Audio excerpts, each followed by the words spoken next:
We've all heard it said that hero shooters are a declining, oversaturated genre, and we know that there's a sizable graveyard. We just saw Concord die.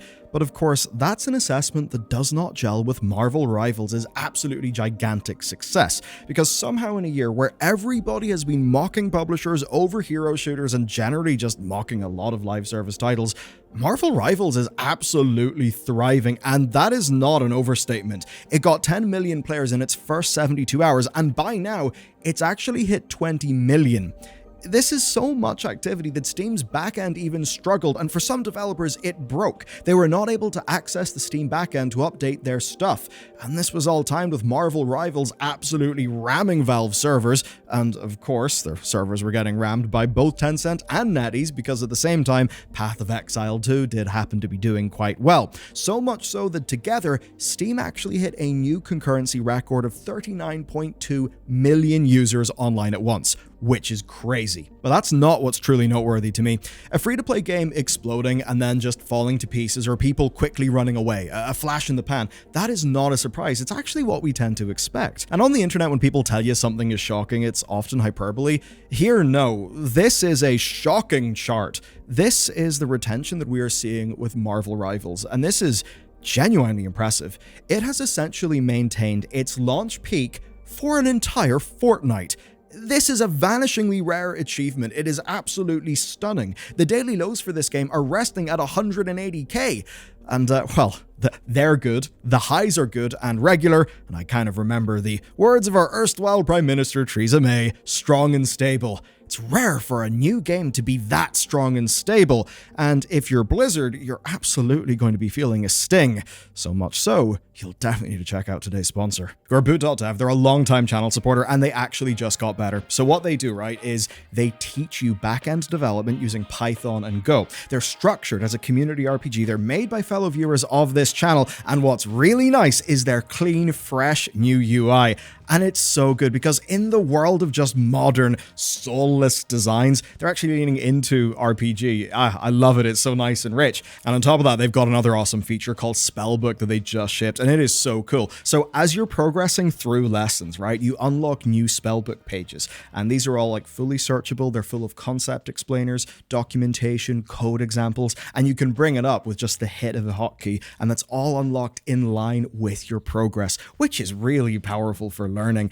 And that's really what I love about Boot. It's designed as an overall experience, not just a product. And when you're learning, I think that's just so important. Now, their learning pathway is substantial. You start from, of course, the basics, like your Python fundamentals, learning the likes of, say, Lua, then through to really cool example projects like a server-client Pokedex, through to a whole module on finding a job in industry, like actual practical advice, and bonus deeper learning modules as well. It's really cool, made by two brothers. You can tell that the whole thing is made with so much heart, because, yeah, big corporations just can't really do it like that. With my link, you get 25% off your first purchase, so I'd go for annual. That's how you save the most money, and of course, if it's not for you, they have a no questions asked 30-day refund, and of course, you can actually browse their materials and their demos for free. So what the hell's going on here? Marvel Rivals is a free-to-play just like Overwatch, but that's not really an even comparison because of price anchoring. Overwatch 1 was a paid game, and it was far less of a playable storefront than Overwatch 2 has ended up being, and that's what made Overwatch 2 sting. Of course, contrasted with all of the cool stuff that we were shown at BlizzCon that, of course, never ended up happening. With Rivals, well, it just has audience expectations being met. Everybody knows what to expect. I mean, for an extreme example, on this very channel, we caught a lot of flack for being harsh on the Delta Force microtransactions. To us, they were pretty damn bad microtransactions. That's why we criticized them pretty damn heavy in that video. But clearly, a lot of people didn't care at all, really. And I imagine it's because it was a free-to-play game, and it basically met their expectations. Here then, Rivals is made by NetEase Games. They're a group who absolutely know how to retain players based on the countless large-scale free-to-play live service titles that they run, many of which are, of course, are on mobile, and, well, they have many investments in so many other games as well. Now, brand-wise, this has got Marvel, but it's got a flavor of Marvel that, at least from my outsider's perspective, doesn't seem tarnished by MCU fatigue. I mean, looking at the game, they're clearly leaning into comic art in a way that's actually cool. Their designs shine. It is the opposite of Concord. Concord's a game that did have a few banging bits of concept art, but my god, there are not even words to describe how badly that all translated into Sony Photoreal 3D. It just didn't work. But Marvel Rivals has another strength. It is not wholly original, and you may think that's me just absolutely launching it into an attack, but look, it is pretty similar to Overwatch, but that's not really the main point. One person who did try to make a point in this, though, was Mike Ybarra, our dearly departed Blizzard president, who is still out there hunting down some tasty high-growth opportunities.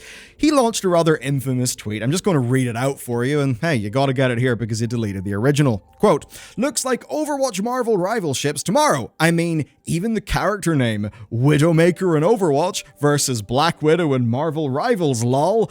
NetEase 10 cent, all the same." Ah, Mike. Mike kind of had a point buried through the stupidity, but the tweet absolutely is just him literally saying that Black Widow, a character introduced in the year 1964, was a Widowmaker knockoff, which is not true.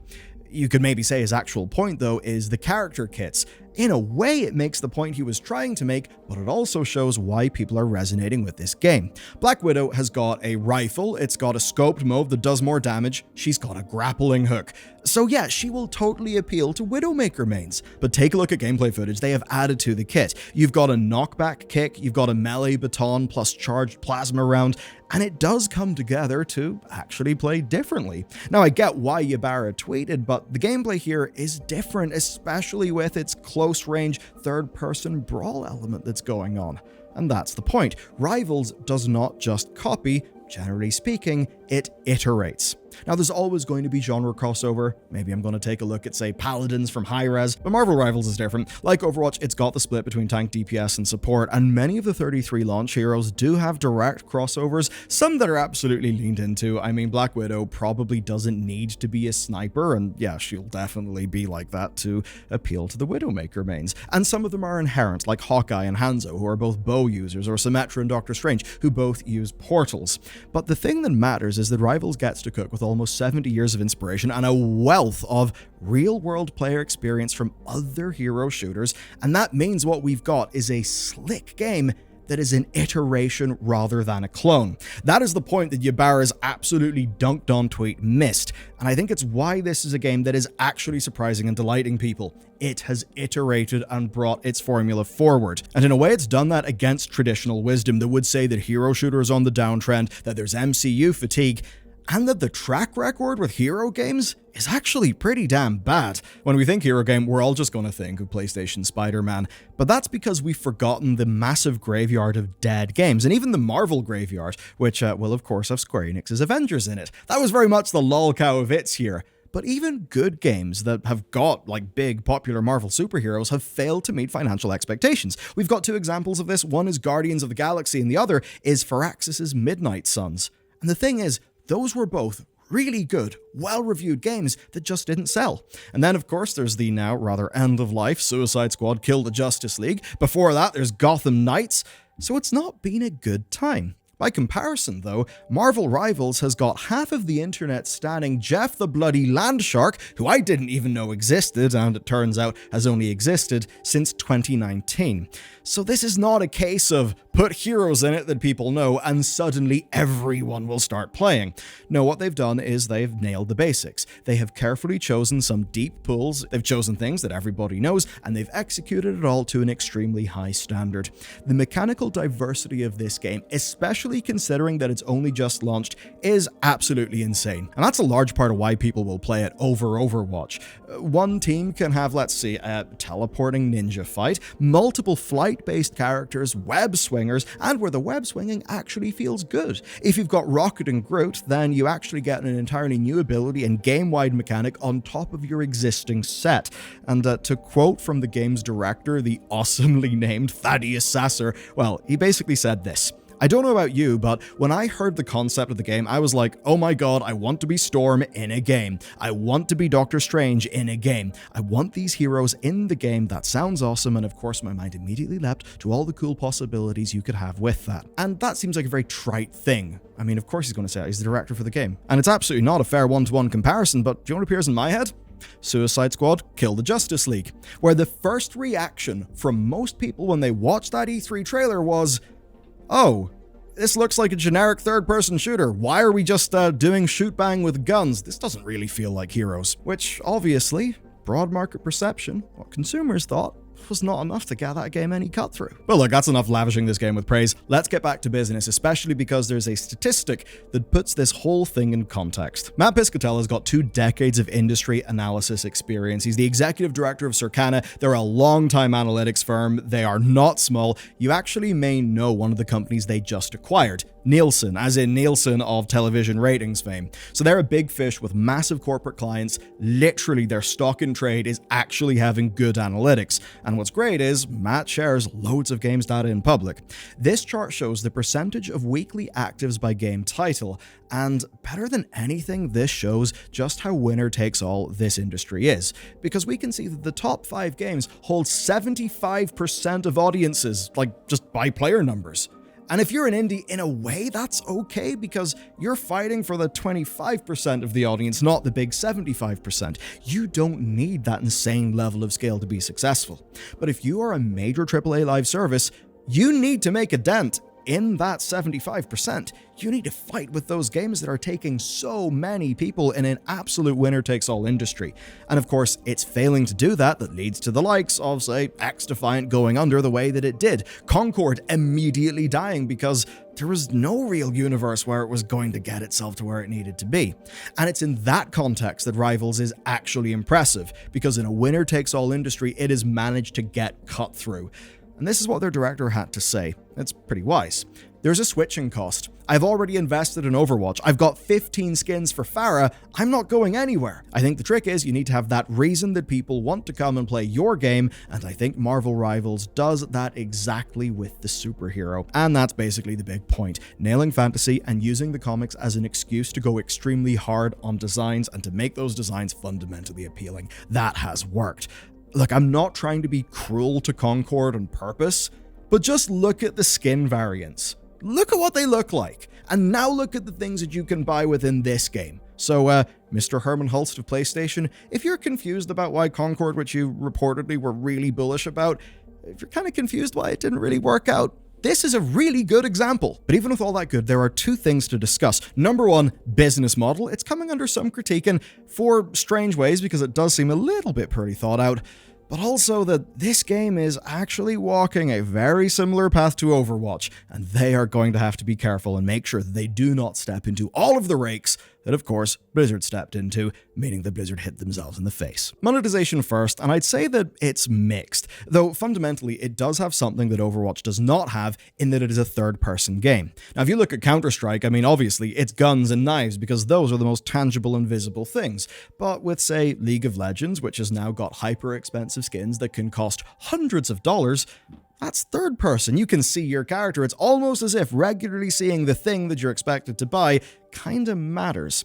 Rivals then has got the standard suite. It's got a battle pass, it's got cosmetic bundles, but where things get a little bit dementia-inducing is, of course, currencies is one of those. So all those things I mentioned are purchased using units, and you can get units through battle pass progression, challenges, events, and something that NetEase knows very well indeed: promo codes. So you may not know this if you don't play them, but promo codes are a massive part of the gacha game world and culture. Basically, gacha game players are not stupid. They know that it is a crazy gambling hellscape, but the peace is kept because the gacha companies generally deliver a shitload of content, and they're often quite generous when it comes to things like promo codes, especially in major holidays and anniversaries. So their inclusion here is a smart leg up on the Western competition. It means if they just want to hit the engagement lever, they can do that. Now, what's odd then is the premium currency, which is called Lattice. It's $1 per 100, it's purchasable in discounted bundles, which all seems completely normal. But what's strange is it's used in only one way: converting all of your Lattice into units at a 1-to-1 ratio, which does feel really quite overcomplicated. Then, of course, like Fortnite, there is a currency that you use within the Battle Pass to unlock things. Now, I have noticed pricing is raising some eyebrows. I mean, yes, things are extremely expensive in free-to-play games. You're basically looking at bundles costing $20 worth of units or $35 worth of units if it is an MCU thing. And of course, to explain the MCU thing, well, obviously, the mouse has got to get its cut. But there is one thing where I actually think we've seen good movement here. The Marvel Rivals Battle Passes do not expire, just like Halo Infinite and just like Helldivers 2. This is one of the things that I have been hammering on about for quite a while now in the industry. I think that expiring Battle Passes, say in Overwatch 2 and so many other games, are basically tantamount to FOMO exploiting pseudo-theft. I mean, the idea that you could buy one of these things and then it'll just go kaput, and that they actually weaponize FOMO to sell you progression through the thing that you already bought. Because whenever you buy a battle pass, yeah, you might intend to finish out the thing, but life can get in the way. If that happens in this video game, you're still going to have your battle pass. You will not have been screwed. Blizzard will happily screw you in all of their games with the way that they do their battle passes. So this is absolutely a good move, and I hope that a real major game that is doing numbers like this, implementing this type of battle pass, actually gets rewarded, because this is what needs to be the norm. So overall, it's mostly standard, a little bit of a mixed bag, but they have made a major piece of progress. The next thing to talk about then is the challenge of running a game like this, because already they are seeing cries and demands from players for the sorts of features that some people in Overwatch loved and others didn't. Launch Overwatch 1 was a blast. It was an often busted blast, and many of us experienced that with the classic event. Now, with top-down pressure to focus in the Overwatch League and an internal desire to actually make Overwatch 2 PvE instead, so that they could have a stepping stone to something that would approximate Project Titan, the failed MMO, it's safe to say that Overwatch struggled with direction just a little bit. That still is playing out today, where Overwatch has basically morphed into its PvP self, and if you had hopes for anything else, well man, that just sucks. Now, Rivals is a bit like launch Overwatch. Some shit is completely busted, and it's a bloody good time that's thrilling players, but it does mean they're seeing similar pressures. A lot of people want some form of role log. They will also want some form of role queue.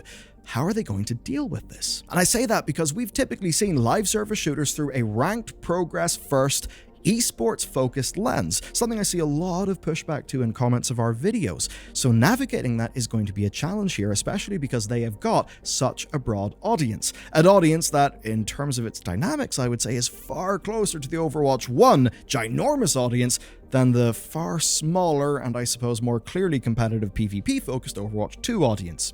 Now, where Overwatch was torn between multiple directions, it's clear that things are going to be a little bit different here, because this game is launching the way that it was intended. It's got 3-month seasons, multiple maps and heroes a season. That's the way that the thing is set up. They also get to have obvious marketing around films, major comic things, games, but right now, its real strength is a distinct lack of a calcified, ranked PvP-focused culture, which is what's set in Overwatch 2, where of course lots of people within that culture don't agree with each other on what direction the game should go in. And what that essentially means to me is that in terms of gameplay, this is the inheritor to Overwatch 1's crown.